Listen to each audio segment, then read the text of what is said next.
नमस्कार, मी सिद्धी. दिवाळीचा सण संपला आणि आज माझा कोकणातला वर्क फ्रॉम होमचा शेवटचा दिवस. हो, माझं वर्कप्लेस थोडं मेसी झालं आहे, सगळं पसरलेलं सुद्धा आहे. पण ऑनेस्टली सांगायचं झालं तर हीच माझी रिअल वर्क फ्रॉम होमची वाईब आहे. थोडा गोंधळ, थोडं काम आणि खूप साऱ्या कल्पना. त्यातील ब्लॉग बनवणं ही एक माझी कल्पनाच आणि हा माझा पहिला ब्लॉग. दुपारी छानपैकी आईच्या हातचं फ्रेश फिश, त्या फिशचा सुगंध, त्याची चव एक वेगळाच आनंद देऊन जाते. शहराकडे हे इतकं ऑथेंटिक काहीच मिळत नाही, बरोबर ना? कमेंट करून नक्की कळवा.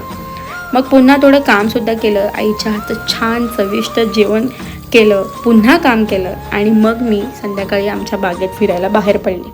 ही आहे आमच्या घराच्या बाजूला असणारी छोटीशी बाग. त्यामध्ये थंड वारा, पावसाचं झालेलं वातावरण आणि सूर्यास्ताची वेळ आणि हे सगळं काही मस्तपैकी शांत. अशा वेळेला मनात एकच येतं, ते म्हणजे खरी शांतता, खरं पीस. हे आपल्या गावातच आहे, आपल्या कोकणातच आहे.